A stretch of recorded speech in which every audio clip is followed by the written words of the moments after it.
Good morning बच्चों। तो आज हम करेंगे आपका lecture number 23 of your unit that is electrochemistry.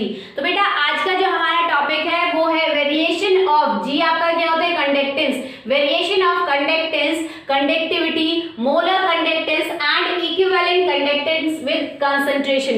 यानी कि अगर आप कंसंट्रेशन में कुछ छेड़खानी करो या उसमें कुछ फेरबदल करो, उसके वजह से आपकी इन चार प्रॉपर्टीज की वैल्यू में या इन चार प्रॉपर्टीज में आपकी क्या वेरिएशन आती है वो हम देखेंगे। यहाँ हम बात कर रहे हैं कंसंट्रेशन की। तो कंसंट्रेशन आपकी किसकी? अब तक हम इलेक्ट्रोलाइटिक सॉल्यूशन पढ़ रहे थे, तो हम देखेंगे कि आपकी इलेक्ट्रोलाइटिक सॉल्यूशन की जब कंसंट्रेशन के साथ आप कुछ भी छेड़खानी करते हो तब आपकी इन चार प्रॉपर्टीज में क्या चेंज आता है। अब पहले देख लेते हैं हम कंसंट्रेशन। यहाँ पे कंसंट्रेशन है क्या? तो मान लो हम मोलैरिटी कैलकुलेट करते हैं, क्योंकि मोलैरिटी भी आपकी क्या है? एक कंसंट्रेशन टर्म ही है। ठीक है, तो अगर हम मोलैरिटी कैलकुलेट करें बेटा, तो मोलैरिटी आपको पता है।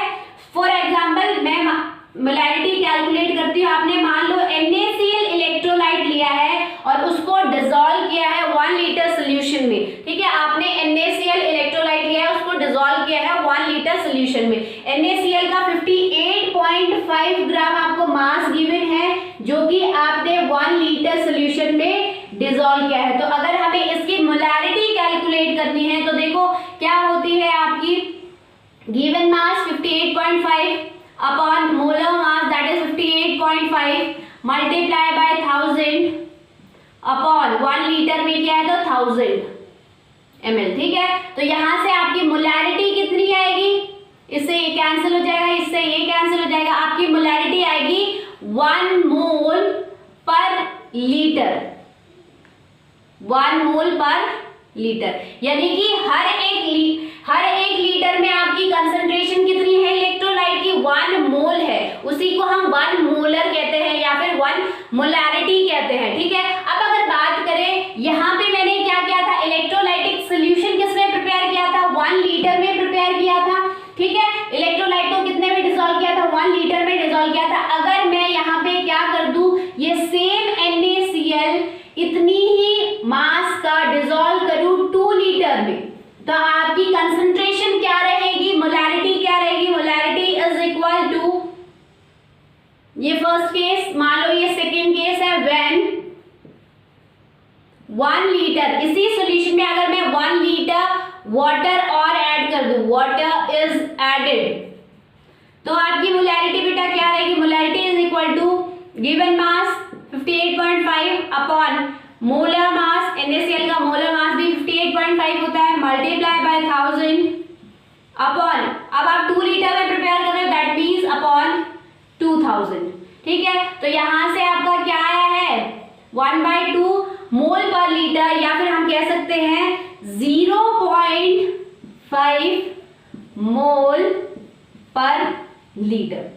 ठीक है, तो यहाँ पे आपका क्या हुआ है कि पहले आपकी मोलैरिटी क्या थी? 1 मोल पर लीटर थी, कि जब आपने NaCl को गिवन मास को 1 लीटर में सॉल्यूशन प्रिपेयर किया था गिवन इलेक्ट्रोलाइट का। ठीक है, अब नेक्स्ट हमने क्या किया? हमने इलेक्ट्रोलाइट सेम ही रखा, बट हमने क्या किया है? जो आपने सॉल्वेंट लिया था उसको चेंज कर दिया, 1 लीटर और ऐड कर दिया। तो यहाँ पे आपकी क्या हुई है? कंसंट्रेशन चेंज हुई है। देख सकते हो आपकी 1 मोलैरिटी पर लीटर, 1 मोल पर लीटर जो आपकी मोलैरिटी थी वो डिक्रीज हो गई, 0.5 मोल पर लीटर हो गई है। यानी कि ऐसे ही चेंज जब हम कंसंट्रेशन में करेंगे, किससे कर रहे हैं? विद डाइल्यूशन, कि हम वाटर ऐड कर रहे हैं, कम ऐड कर रहे हैं तो कंसंट्रेशन क्या होगी वो देखेंगे, और ज्यादा ऐड करेंगे तब कंसंट्रेशन क्या होगी वो देखेंगे। तो ऐसे ही जब आप कंसंट्रेशन में वेरिएशन करोगे या फिर कंसंट्रेशन के साथ छेड़खानी करोगे तो उसके वजह से आपकी इन चार प्रॉपर्टीज में क्या वेरिएशन आएगी वो आज का हमारा टॉपिक है। ठीक है, तो आप देख सकते हो हम यहाँ कंसंट्रेशन किसकी बात करें? किसकी कंसंट्रेशन की? इलेक्ट्रोलाइटिक सॉल्यूशन की, इलेक्ट्रोलाइटिक सॉल्यूशन की बात कर रहे हैं बेटा। तो मैंने आपको पहले भी बताया था इलेक्ट्रोलाइटिक सॉल्यूशन आपके कितने टाइप के होते हैं? 2 टाइप के। पहला होता है स्ट्रॉन्ग इलेक्ट्रोलाइट, आपके 2 टाइप के इलेक्ट्रोलाइट होते हैं। इलेक्ट्रोलाइट के टाइप के बाद ही हमें पता चलेगा कि हम उसकी कंसंट्रेशन को कैसे वेरी कर सकते हैं, या फिर जब हम डाइल्यूशन करें, वाटर ऐड करें तो इनकी प्रॉपर्टीज में कैसे चेंज जाएगा, ठीक है। तो पहली इलेक्ट्रोलाइट होती है आपकी स्ट्रॉन्ग इलेक्ट्रोलाइट और दूसरी होती है आपकी weak electrolyte, weak electrolyte. Strong electrolyte बेटा आपका क्या होता है, एक ऐसा इलेक्ट्रोलाइट जिसको अगर आप किसी मीडियम में, चाहे वो वाटर हो या और कोई भी मीडियम हो, ठीक है, हम यहाँ एग्जांपल ले लेते हैं वाटर का, तो ऐसा इलेक्ट्रोलाइट जिसको आप वाटर में जब डिसॉल्व करते हो, वाटर में जब आप उसका सोल्यूशन बनाते हो, तो जब वो कंप्लीटली डिसोसिएट हो जाए किसमें, आयंस में, तो ऐसे इलेक्ट्रोलाइट को हम कहते हैं स्ट्रॉन्ग इलेक्ट्रोलाइट। दैट मींस हम कह सकते हैं dissociate, strong electrolyte dissociate completely into ions when water is added,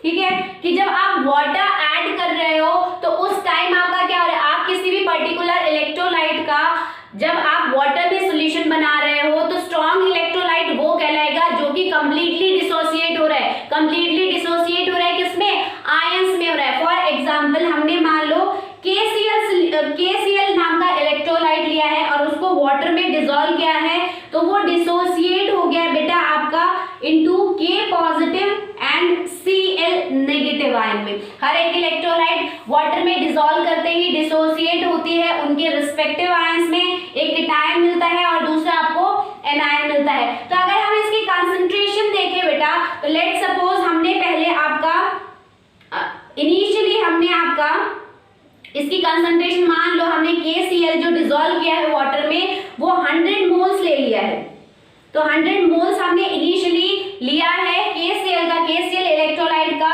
जब आपका क्या है, इनिशियली कोई K पॉजिटिव और Cl नेगेटिव नहीं बना हुआ, इनिशियली आपने सिर्फ रिएक्शन आपकी स्टार्ट नहीं एट टाइम 0, तो आपके जो KCl इलेक्ट्रोलाइट है वो अब तक डिसोसिएट नहीं हुआ, दैट मींस K पॉजिटिव और Cl नेगेटिव आयन नहीं बने हैं।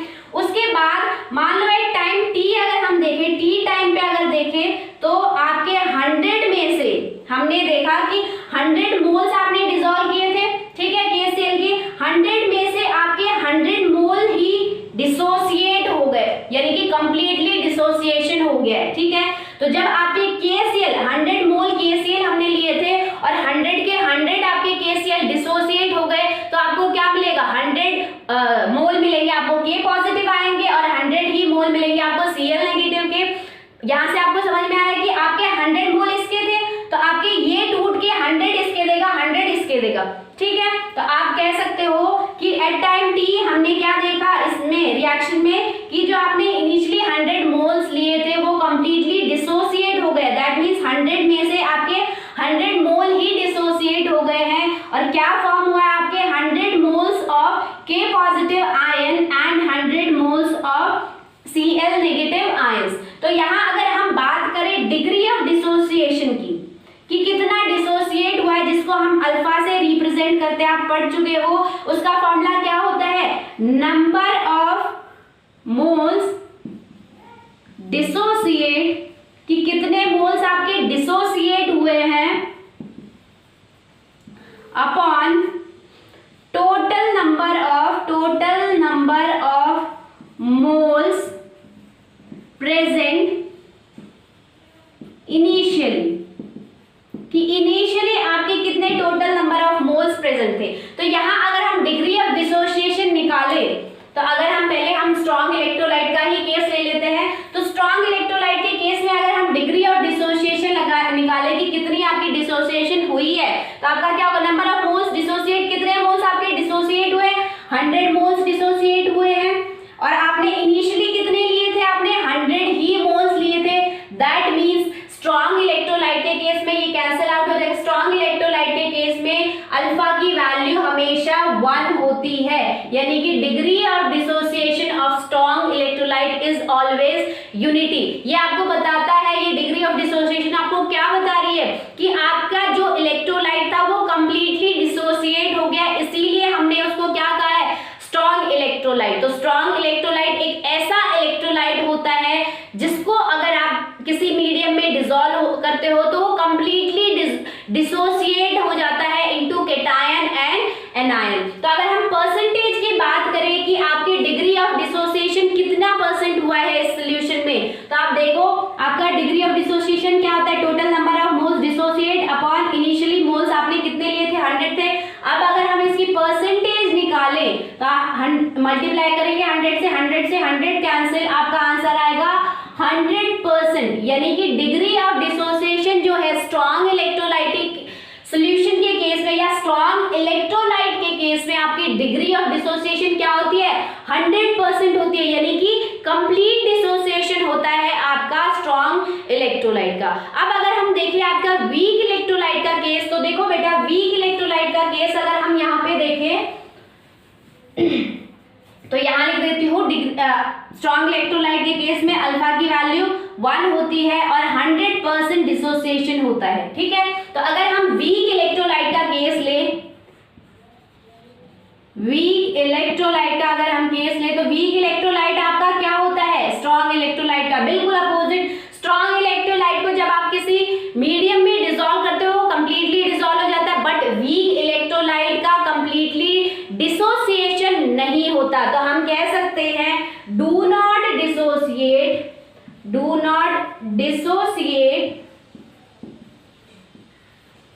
completely when water is added,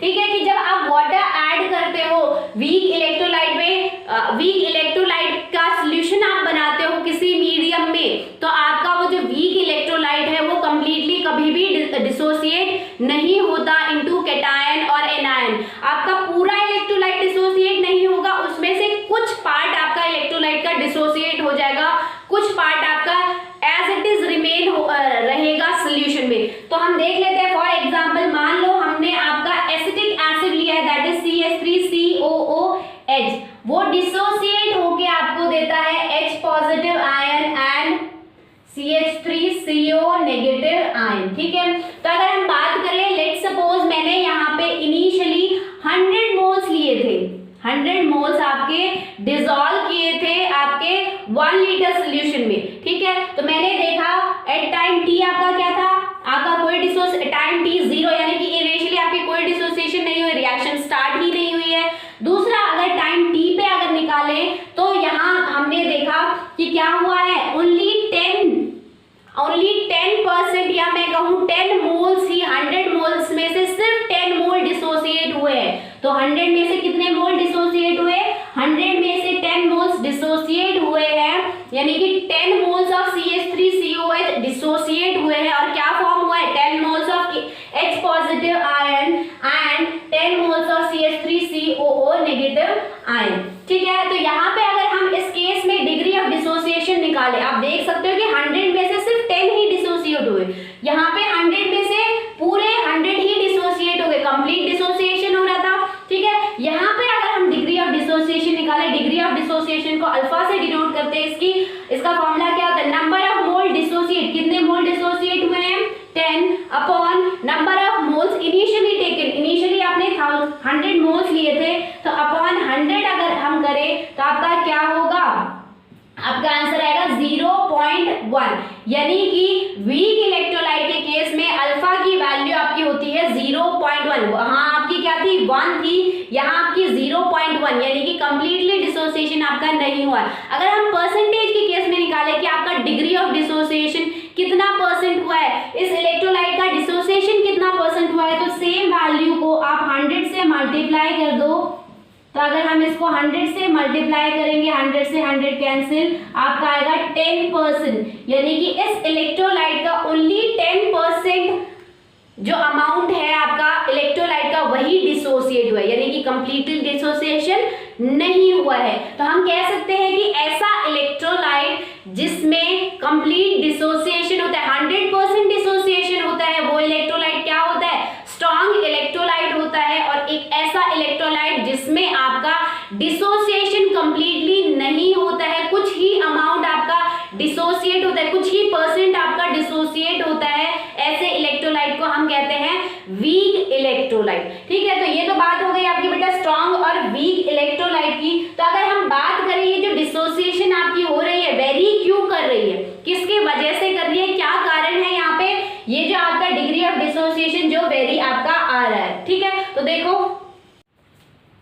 तो ये तो बेटा बात हुई आपकी स्ट्रॉन्ग और वीक इलेक्ट्रोलाइट की डिसोसिएशन की केस में कि डिग्री ऑफ डिसोसिएशन आपका स्ट्रॉन्ग इलेक्ट्रोलाइट का और वीक इलेक्ट्रोलाइटिक सॉल्यूशन का कैसे होता है। अब बात करें अगर हम स्ट्रॉन्ग इलेक्ट्रोलाइट और वीक इलेक्ट्रोलाइट में सॉल्वेंट की या मैं कहूं मीडियम की कंसंट्रेशन चेंज करके देखिए, आपके सोल्यूट यानी कि इलेक्ट्रोलाइट के मोल्स आप उतने ही रखो, अगर हम मीडियम को चेंज करके देखें यानी कि डाइल्यूशन करके देखें आपका, तो आपका यहाँ क्या इफेक्ट होता है। ठीक है, तो मान लो आपका स्ट्रॉन्ग इलेक्ट्रोलाइट जो है, मान लो हमने कोई कंटेनर लिया है, इसमें मैंने यहाँ पे इतना थोड़ा सा स्ट्रॉन्ग इलेक्ट्रोलाइट लिया है, लेट सपोज मैंने आपका यहाँ पे 1 लीटर आपका स्ट्रॉन्ग इलेक्ट्रोलाइट लिया है।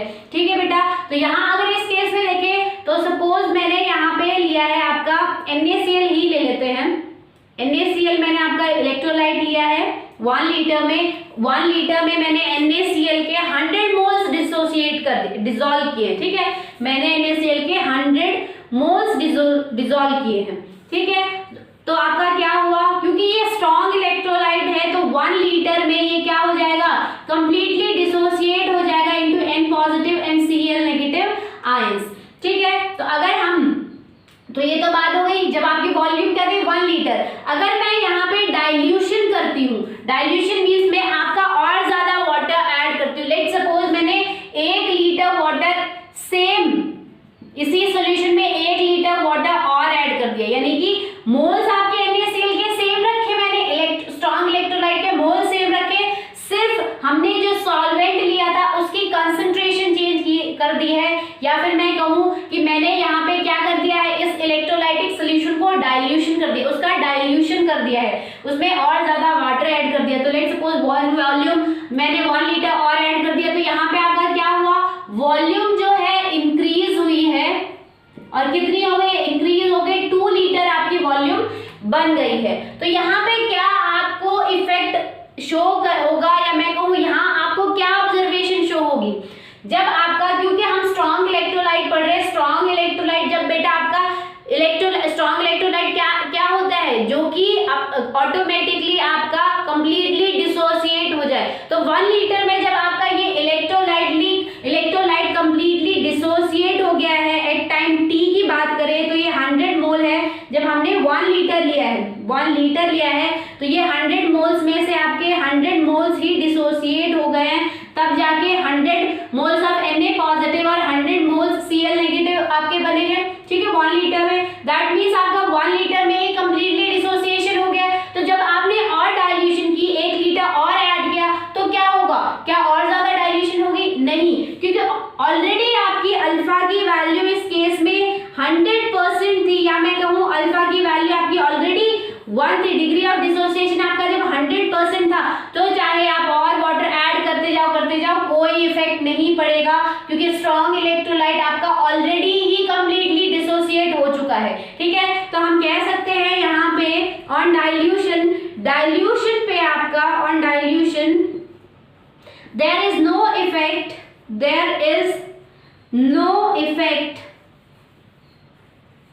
on degree of dissociation of strong electrolyte। ठीक है, स्ट्रॉन्ग इलेक्ट्रोलाइट ऑलरेडी उसका डिग्री ऑफ डिसोसिएशन 100% है 1 लीटर में। ठीक है, तो चाहे आप और वाटर ऐड करो या ना ऐड करो, उसके डिग्री ऑफ डिसोसिएशन पे कोई फर्क नहीं पड़ेगा, यानी कि डाइल्यूशन अगर आप करते हो तो degree of dissociation of strong electrolyte उतनी ही रहेगी, उस पर कोई फर्क नहीं पड़ेगा। अब अगर दूसरा केस हम वीक इलेक्ट्रोलाइट का लेते हैं कि वीक इलेक्ट्रोलाइट में अगर हम डाइल्यूशन करें तो क्या होगा, तो लेट सपोज मैंने यहाँ पे 1 ml आपका कोई वीक इलेक्ट्रोलाइट ले लिया है, 1 लीटर मैंने आपका वीक इलेक्ट्रोलाइटिक सॉल्यूशन ले लिया है। तो एग्जांपल मान लो मैंने एसिटिक एसिड लिया है बेटा यहाँ पे, ठीक है, तो वो डिसोसिएट हो रहा है किसमें, H positive ion and CH3COO negative ion में डिसोसिएट हो रहा है। ठीक है, तो मैंने यहाँ पे क्या किया, 1 लीटर लिया, यानी कि 1 लीटर पे आपकी कितने मैंने लिया है, 1 लीटर पे इनिशियली क्या लिया है, 100 मोल्स लिए हैं। ठीक है। जब उसको डिसॉल्व किया 1 लीटर सोल्यूशन में तो आपका क्या हुआ, 100 में से आपके सिर्फ 10 मोल्स डिसोसिएट हुए हैं, 10 मोल्स आपके डिसोसिएट हुए हैं, जब जाके आपके 10 मोल्स H पॉजिटिव आयन और 10 मोल्स CH3CO नेगेटिव आयंस के बने हैं, ठीक है। अब अगर मैं, ये आपकी बात हुई 1 लीटर की, अब अगर मैं यहाँ पे, क्योंकि वीक इलेक्ट्रोलाइट है तो 1 लीटर में तो कंप्लीटली डिसोसिएट हुआ नहीं होगा, ठीक है, क्योंकि ये कंप्लीटली डिसोसिएट नहीं होता है। वो क्या होता है, स्ट्रॉन्ग इलेक्ट्रोलाइट कंप्लीटली डिसोसिएट होता है जैसे ही आप उसका सोल्यूशन बनाते हो। तो जब मैंने 1 लीटर और ऐड किया, यानी कि और ज्यादा यहाँ पे डाइल्यूशन की है, तो यहाँ पे मैंने 1 लीटर और ऐड कर दिया, तो आपका सोल्यूशन की वॉल्यूम आपकी कितनी हो गई है, 2 लीटर हो गई है। तो 2 लीटर में क्या हुआ, 1 लीटर में आपके क्या थे, 10% डिसोसिएशन हुई थी, तो जब आपने और ऐड किया होगा और 10% डिसोसिएशन होगी, यानी कि 2 लीटर पे आपकी कितने डिसोसिएट हुए, moles, let's suppose 20 moles dissociate हुए, ठीक है। आपका 1 लीटर पे 10% डिसोसिएशन था, ठीक है। यहाँ पे हमने अल्फा की वैल्यू निकाली थी 0.1, तो जब आपका क्या होगा, 1 लीटर आपने और ऐड किया, और ज्यादा डाइल्यूशन की, तो आपका क्या हो गया, 20 मोल्स और ज्यादा डिसोसिएट हो गए, तब जाके आपके 20 H पॉजिटिव आयन बने हैं, 20 आपके CH3COO नेगेटिव आयंस बने हैं, ठीक है। तो यहाँ पे अगर हम अल्फा की वैल्यू निकाले बेटा तो आपकी होती है 0.2। तो आप यहाँ पे देख सकते हो कि वीक इलेक्ट्रोलाइट के केस में जैसे ही आप डाइल्यूशन करते हो आपका क्या होगा, डिसोसिएशन इंक्रीज होगा, उसके वजह से डिग्री ऑफ डिसोसिएशन भी आपका इंक्रीज हो रहा है। तो हम कह सकते हैं यहाँ पे, अगर हम वीक इलेक्ट्रोलाइट का केस ले तो हम कह सकते हैं ऑन डाइल्यूशन अगर हम करते हैं तो आपका क्या होगा, on dilution there is increase in degree of dissociation of weak electrolyte, ठीक है। वीक इलेक्ट्रोलाइट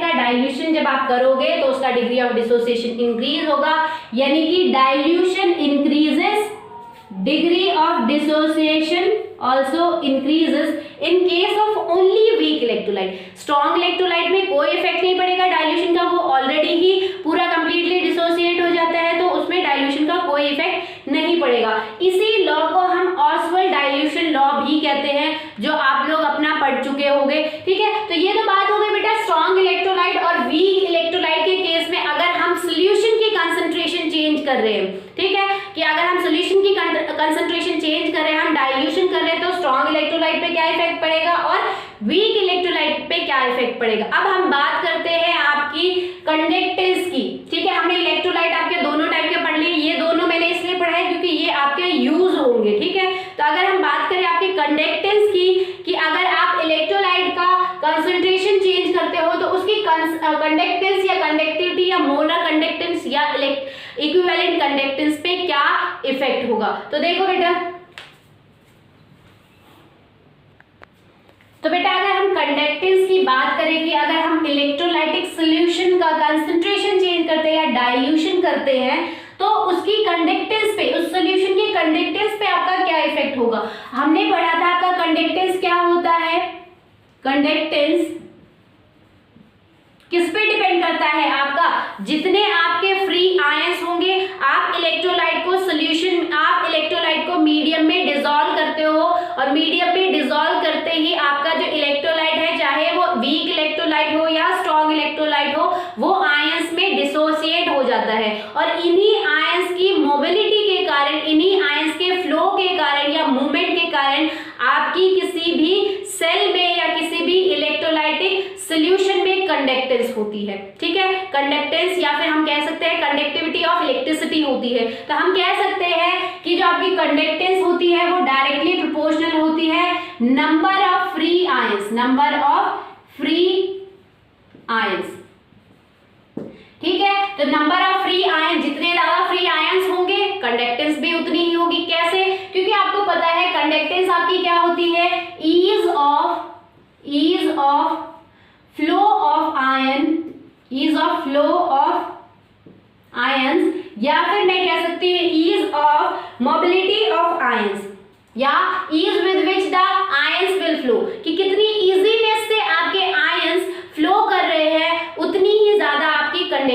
होगी। तो लेट्स सपोज कि मैंने आपका कोई कंटेनर लिया है, इस कंटेनर में मैंने यहाँ पे आपका AB नाम का इलेक्ट्रोलाइट डाला है, ठीक है, AB नाम का कोई भी इलेक्ट्रोलाइट डाला है इसमें, और ये आपका इलेक्ट्रोलाइटिक सोल्यूशन जो है वो कितना है, 1 लीटर सोल्यूशन है। तो इसमें क्या होगा, आपका A पॉजिटिव आयन होगा और B नेगेटिव आयन होगा, ठीक है, क्योंकि आपकी वॉल्यूम बहुत ज्यादा कम है, वॉल्यूम क्या है, कम है, 1 लीटर ही है। तो ये जो आयंस जो आपके इलेक्ट्रोलाइट के डिसोसिएट हुए हैं वो पास पास होंगे, पास पास होने के कारण इनमें क्या होगा, इनमें फोर्स ऑफ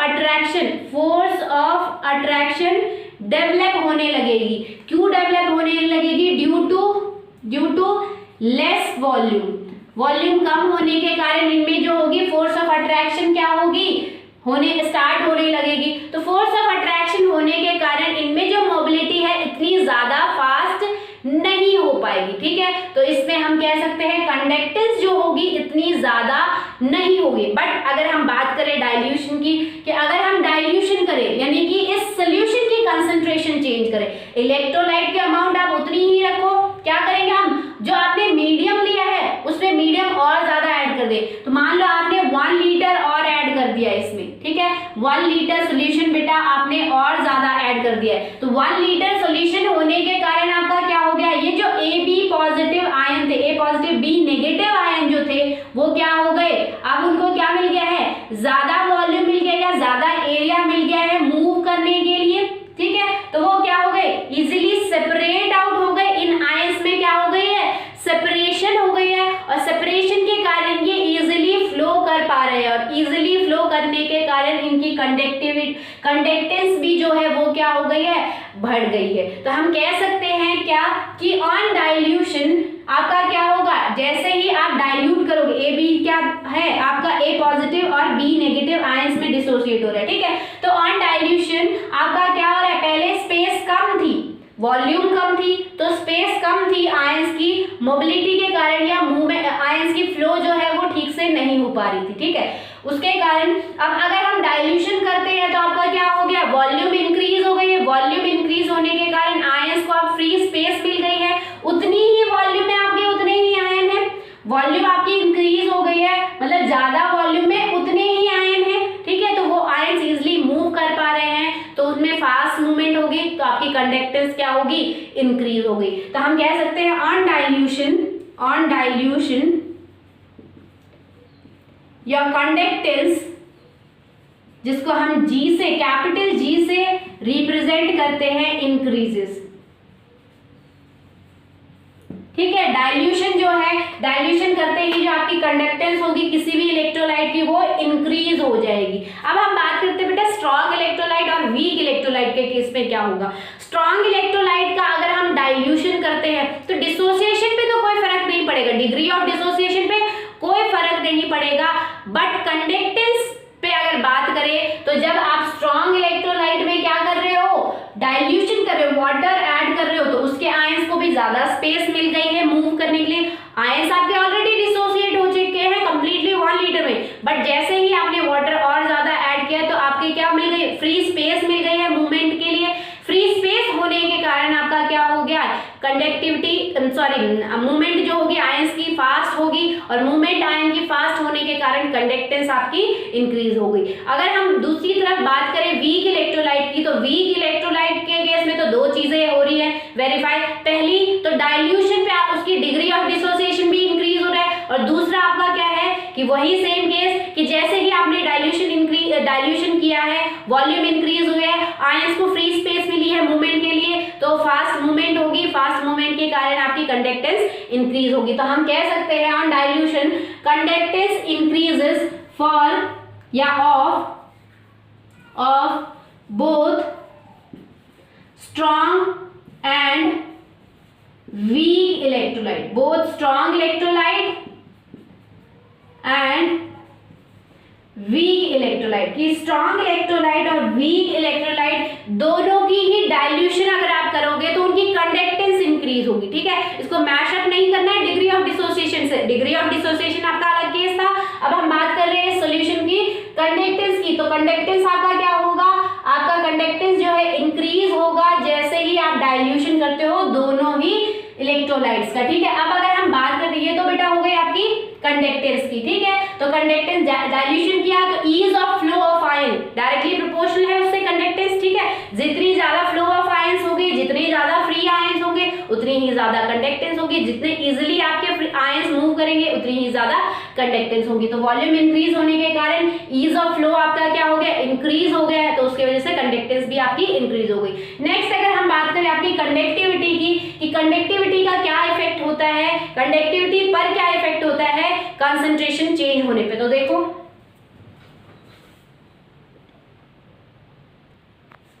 तो बेटा नेक्स्ट अगर हम बात करें कंडक्टिविटी की, तो कंडक्टिविटी हम रिप्रेजेंट करते हैं विद अ कैपिटल के, जिसको हम कापा भी कहते हैं या फिर स्पेसिफिक कंडक्टिविटी भी कहते हैं। तो हमने पढ़ा था आपका कंडक्टिविटी क्या होती है, conductivity is defined as the conductance of free ions present in 1 ml of electrolytic solution, ठीक है, कि 1 ml में आपके कितने आयंस प्रेजेंट है, या मैं कहूं दूसरे वर्ड में मैंने फ्री आयंस यहाँ पे ऐड किया। वैसे मैंने आपको पहले वाले लेक्चर में पढ़ाया था कंडक्टिविटी आपकी क्या होती है, conductance of 1 ml of electrolytic solution. तो अगर हम यहाँ कंडक्टिविटी की बात कर रहे हैं कि आप उसमें क्या वेरिएशन होगी, तो कंडक्टिविटी या कंडक्टेंस किसके वजह से होती है, फ्री आयंस की वजह से होती है, मोबिलिटी ऑफ फ्री आयंस की वजह से होती है। तो 1 ml में कितने आपके फ्री आयन प्रेजेंट है वही आपको बताएंगे कंडक्टेंस, ठीक है। 1 ml में कितने फ्री आयंस प्रेजेंट है उसकी कंडक्टेंस आपको बताएगी कंडक्टिविटी। तो लेट्स सपोज हमने कोई कंटेनर ले लिया है बेटा, इसमें मैंने क्या किया, आपका AB नाम का इलेक्ट्रोलाइट डिसॉल्व किया है, ठीक है, 1 लीटर सोल्यूशन में, ठीक है। तो 1 लीटर सोल्यूशन प्रिपेयर किया है मैंने इस AB इलेक्ट्रोलाइट का। तो AB जो इलेक्ट्रोलाइट है वो आपका डिसोसिएट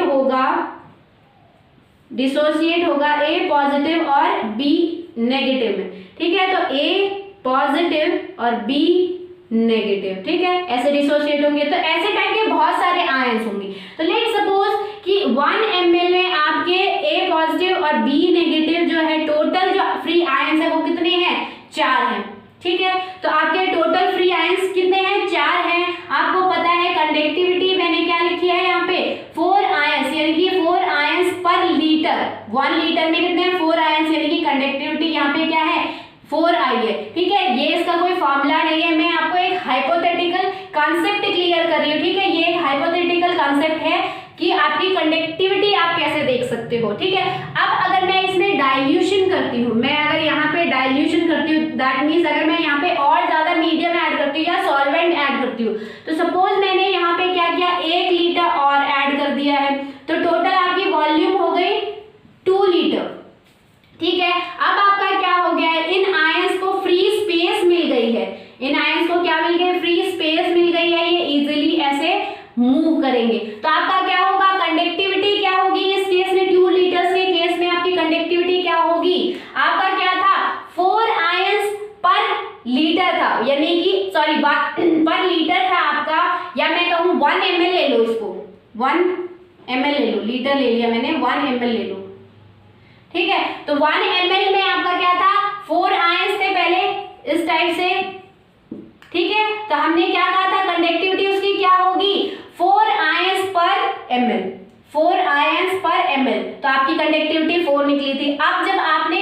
1 ml वाटर और ज्यादा ऐड कर दिया है, तो आपका अब क्या हुआ है, आयंस तो उतने ही होंगे, क्योंकि इलेक्ट्रोलाइट के मोल्स तो उतने ही हैं। आपने इलेक्ट्रोलाइट की कंसंट्रेशन थोड़ी ना चेंज की है, आपने उस सॉल्यूशन की कंसंट्रेशन चेंज किया बाय एडिंग मोर सॉल्वेंट। तो जैसे ही आप सॉल्वेंट ऐड करोगे तो क्या होगा, वॉल्यूम आपकी इंक्रीज हो जाएगी, 1 ml से आपकी 2 ml बन जाएगी, यहाँ पे 1 ml से 2 ml हो गई है, बट आयंस आपके उतने ही है। तो पहले क्या था, 4 आयन 1 ml में थे, अब आपका क्या है, 4 आयंस आपके 2 ml में है। तो यहाँ पे आपकी जो कंडक्टिविटी आएगी वो कितनी आएगी, 2 आएगी। तो आप देख सकते हो पहले आपका क्या था, 4 आयन पर ml थे, अब आपका क्या हो गया, आयंस जो है पर ml आयंस क्या हो गए, डिक्रीज हो गए।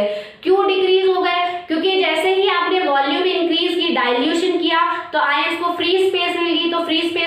इजिली सेपरेट आउट हो गए, इजिली मूव करेंगे, उनमें फोर्स ऑफ अट्रैक्शन क्या होगी, कम हो गई। तो हम कह सकते हैं कि आपकी जो आयंस है, आयंस पर ml of solution of electrolytic solution decreases on dilution. जैसे आप डाइल्यूशन करते हो कि 1 ml, पहले 1 ml में 4 थे, ठीक है, 1 ml में ही 4 थे, अब जब आपने 2 ml कर दिया तब भी उसमें 4 है, यानी कि आपका क्या हुआ है, आयंस पर ml क्या हुए, डिक्रीज हुए हैं। तो जब आपके आयंस पर ml डिक्रीज हुए हैं तो आपकी कंडक्टिविटी भी क्या होगी, डिक्रीज होगी, क्योंकि कंडक्टिविटी क्या थी, conductance of free ion present in 1 ml। तो पहले 1 ml में 4 आयंस थे, 4 फ्री आयंस थे, बट अब 1 ml की अगर बात की जाए तो 1 ml में कितने बचे हैं, सिर्फ 2 बचे हैं, बाकी 2 जो है ऊपर की तरफ शिफ्ट हो गए हैं, जो आपने जो नई वॉल्यूम ऐड की थी उसमें शिफ्ट हो गए। तो हम कह सकते हैं ऑन डाइल्यूशन, या फिर डाइल्यूशन जब इंक्रीज होगी तो आपकी जो कंडक्टिविटी होगी वो क्या होगी, डिक्रीज होगी। तो डाइल्यूशन जो है और कंडक्टिविटी जो है बेटा इनवर्सली प्रोपोर्शनल है। जैसे ही आप डाइल्यूशन करोगे आपके नंबर ऑफ आयंस पर ml डिक्रीज हो जाएंगे, उसके वजह से फ्री आयंस डिक्रीज हो गए, उसके वजह से कंडक्टिविटी आपकी डिक्रीज हो जाएगी। तो ये तो बात हो गई आपकी कंडक्टिविटी की। नेक्स्ट अगर हम देखें मोलर कंडक्टेंस और इक्विवेलेंट कंडक्टेंस पे क्या इफेक्ट होता है, तो देखो बेटा यहाँ पे आपका क्या है, कैप एम आपकी क्या होती है, मोलर कंडक्टेंस क्या होती है आपकी, मोलर कंडक्टेंस, जिसको हम डिनोट करते हैं विद कैप एम, ठीक है। मोलर कंडक्टेंस आपकी क्या होती है, कंडक्टेंस ऑफ, हम पहले पढ़ चुके हैं क्या होती है, conductance of 1 molar electrolytic solution, 1 molar electrolytic solution की जो कंडक्टेंस होगी वही कहलाती है उसकी मोलर कंडक्टेंस। या फिर हम कह सकते हैं 1 मोल इलेक्ट्रोलाइट जो है उसका जो सोल्यूशन है उसकी जो कंडक्टेंस होगी, 1 मोलर इलेक्ट्रोलाइटिक सोल्यूशन क्या होता है, जिसमें आपकी इलेक्ट्रोलाइट की अमाउंट कितनी होगी, 1 मोल होगी, ठीक है। तो conductance of 1 molar electrolytic solution की जो कंडक्टेंस होगी वो कहलाएगी आपकी मोलर कंडक्टेंस, ठीक है। अब अगर हम बात करें इसके फॉर्मूले की, तो हमने देखा था cap m is equal to K multiply by, K आपका क्या है, kappa multiply by 1000 upon molarity, ठीक है। और अगर हम बात करें इक्विवेलेंट कंडक्टेंस की, इक्विवेलेंट कंडक्टेंस की अगर हम बात करें तो उसको हम डिनोट करते हैं कैप ई क्यू से, और वो क्या होती है आपकी कंडक्टेंस ऑफ 1 इक्विवेलेंट या 1 gram equivalent electrolytic solution, electrolytic solution, ठीक है, कि 1 इक्विवेलेंट इलेक्ट्रोलाइटिक सोल्यूशन की जो कंडक्टेंस है वही कहलाएगी उसकी इक्विवेलेंट कंडक्टेंस। इसका फॉर्मूला हमने देखा था cap E Q is equal to kappa multiply by 1000 upon normality, ठीक है बेटा। तो आप दोनों ही फॉर्मूले में ज्यादा डिफरेंस नहीं है, बिल्कुल एग्जैक्ट सेम है। इसमें क्या है आपका मोलैरिटी है आपकी, डिवाइड करेंगे हम मोलैरिटी से, और इसमें आपका n है, n आपका क्या होता है नॉर्मेलिटी, ठीक है। तो मोलैरिटी और नॉर्मेलिटी का ही डिफरेंस है। ये आपकी क्या है, ये तो आपका कापा है, दैट इट मींस कंडक्टिविटी है, ठीक है। और ये आपका क्या है, मैंने आपको बताया था क्या है, ये आपकी वॉल्यूम होती है, यानी कि इतनी वॉल्यूम की कंडक्टेंस, इतने मोलर इलेक्ट्रोलाइटिक वॉल्यूम की कंडक्टेंस आपकी कहलाती है मोलर कंडक्टेंस, ठीक है। हमने डिराइव भी करके देखा था, ये आपकी क्या थी, वॉल्यूम थी, और ये भी आपकी क्या थी, वॉल्यूम थी in case of equivalent conductance. तो हम इनका फॉर्मूला और भी मॉडिफाई कर सकते हैं, दोनों का ही फॉर्मूला आपका मॉडिफाई करके लिखे तो आपका के मल्टीप्लाई बाय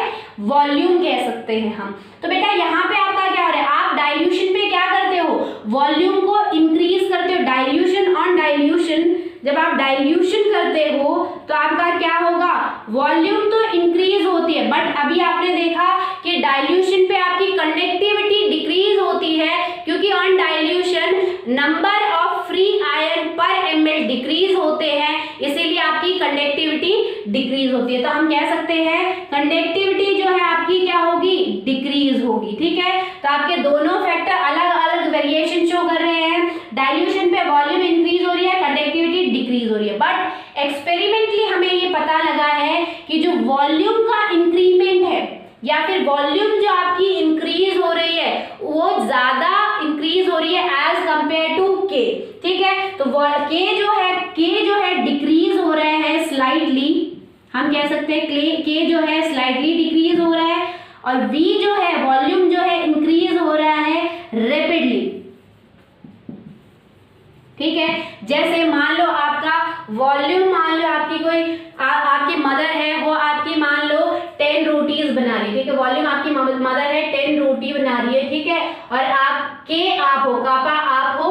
ठीक है, आपका नाम कापा है। ठीक है, कापा क्या कर रहा है, सिर्फ 5 रोटी खा रहे हैं। तो आपका क्या है कि जितनी स्पीड से आपकी मदर रोटी बना रही है, क्या आप भी उसी एक्यूरेसी से उसी स्पीड से खा पा रहे हो? नहीं। तो आपकी इंक्रीज की अमाउंट कम है as compare to the increase, आपकी डिक्रीज की अमाउंट कम है, या मैं कहूँ इंक्रीज की अमाउंट कम है एज कंपेयर टू वॉल्यूम। तो यहाँ पे क्या है, कापा डिक्रीज हो रहा है, ये तो हमने देख ही लिया कि आपका कापा डिक्रीज होता है डाइल्यूशन पे, वॉल्यूम इंक्रीज होता है। बट वॉल्यूम का जो इंक्रीमेंट है वो रेपिडली होता है, बहुत ज्यादा फास्ट होता है।